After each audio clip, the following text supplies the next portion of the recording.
As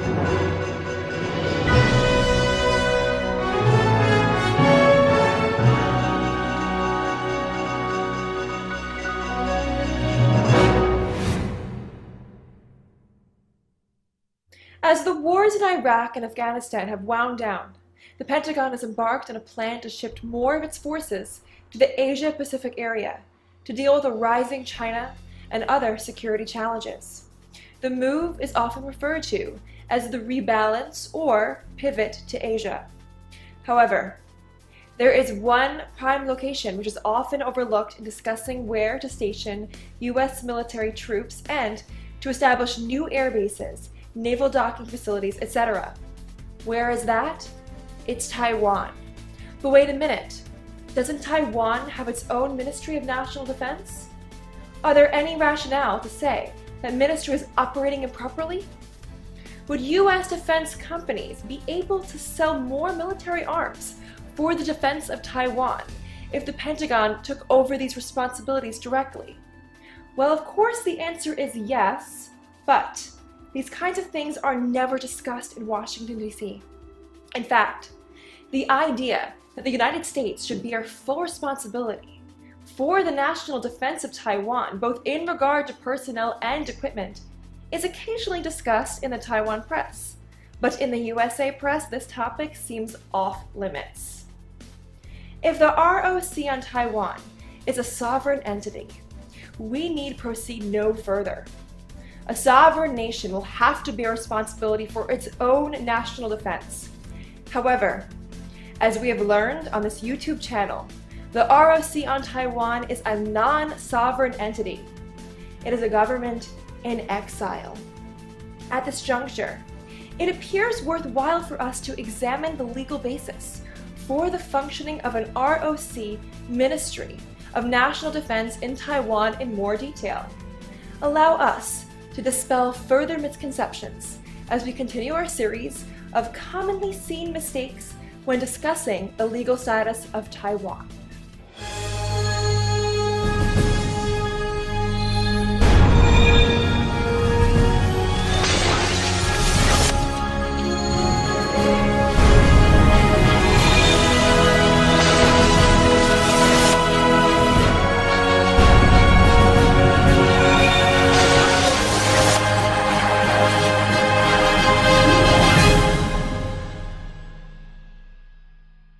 Commonly Seen Mistakes, Part 4.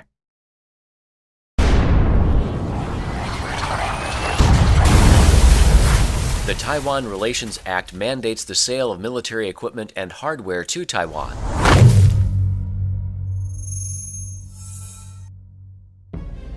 The Taiwan Relations Act uses the terminology of provide or make available to. The words sell or anything similar cannot be found in the Taiwan Relations Act. So what are the implications of this? We know that the Taiwan Relations Act contains a clause which specifies that the determination of Taiwan's defense needs shall include review by United States military authorities. Clearly, the United States Department of Defense would not be violating the terms of the TRA if it assumed full responsibility for the national defense needs of Taiwan.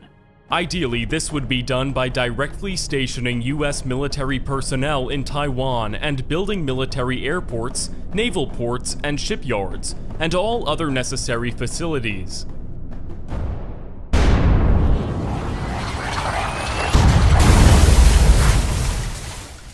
Under the One China policy, the maintenance of an ROC Ministry of National Defense on Taiwan is fully authorized.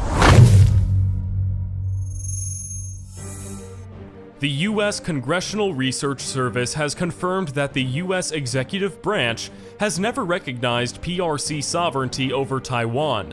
Moreover, under the One China policy of the United States, there is no country called Republic of China.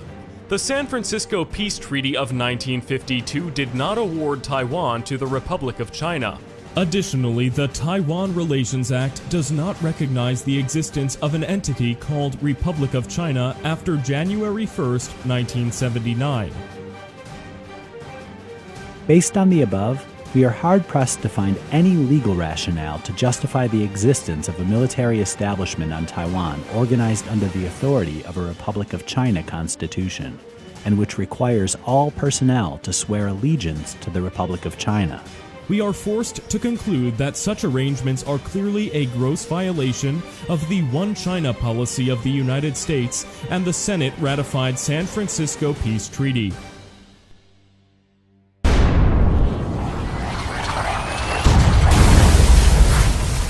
The legal basis for the establishment of an ROC Ministry of National Defense in Taiwan can be found in international law.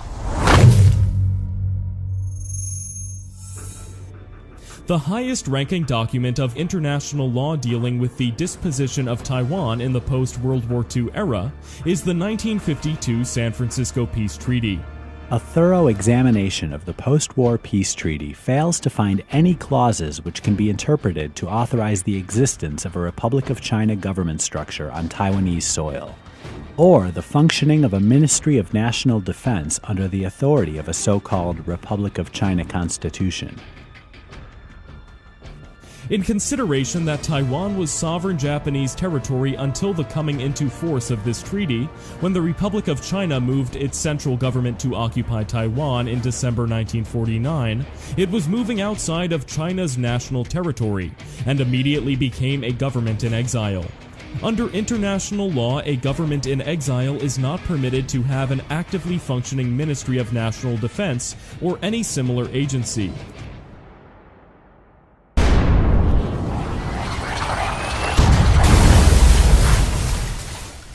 As a non-sovereign nation, the ROC on Taiwan is qualified to have military conscription policies.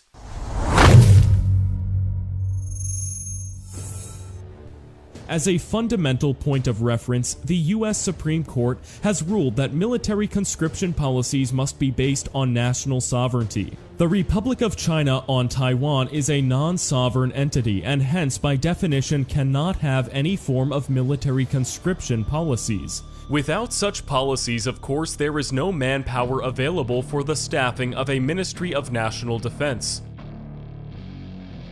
The often heard statement that the international legal status of Taiwan is undetermined or unsettled corresponds to the reality that Taiwan remains under a condition of military occupation in the current era.